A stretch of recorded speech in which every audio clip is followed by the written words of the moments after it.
mandray sarafy taratasy penina mangana mainty soratinonina feheza teny voalohany ny resantsika momba ny fivoriana ny resantsika momba ny fivoriana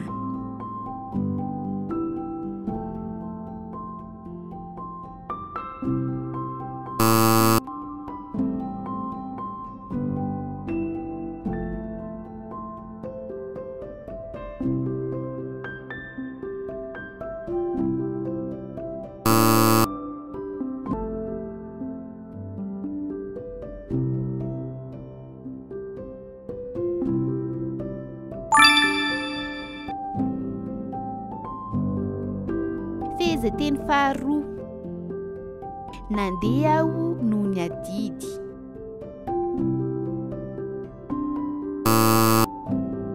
nandeha aho noho ny adidy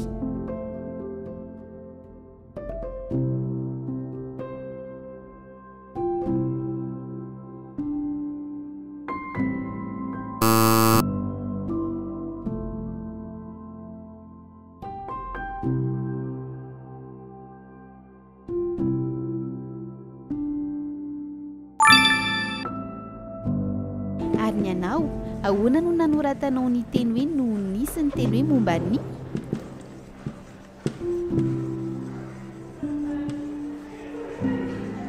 ataoko hoe teny tsy mihofanoratra zao foana ny fanoratana azy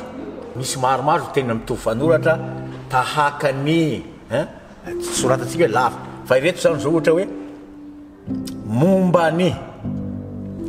noho ny lavitra ny otrany fa tsy hoe momba ny noho ny lavitry ny otrany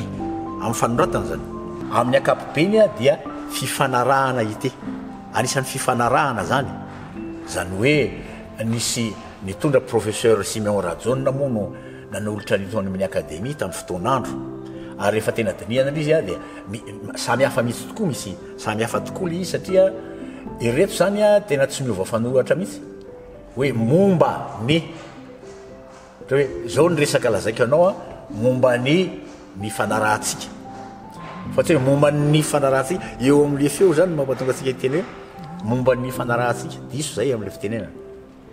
taka zany ty hoe nohony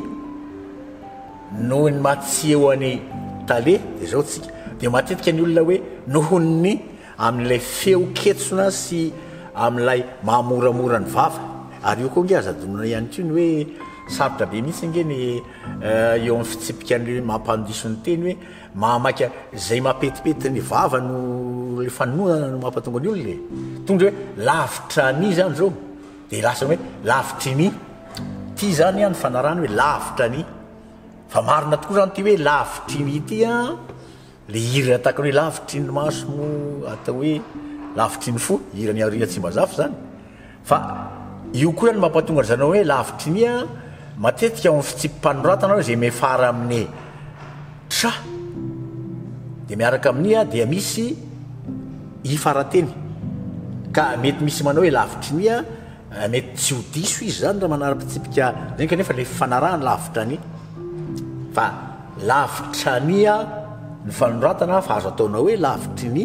amin'ny fanonana ay ve izany tsy fanoratra ny hoe lavitry ny maso lavitry ny fo aza pitsihana ny telefônina akory fa raha hanoratra tsy ambaratelo ihany dia izao soratana ohatra ny adala aho rehefa lavitra ny masoko ianao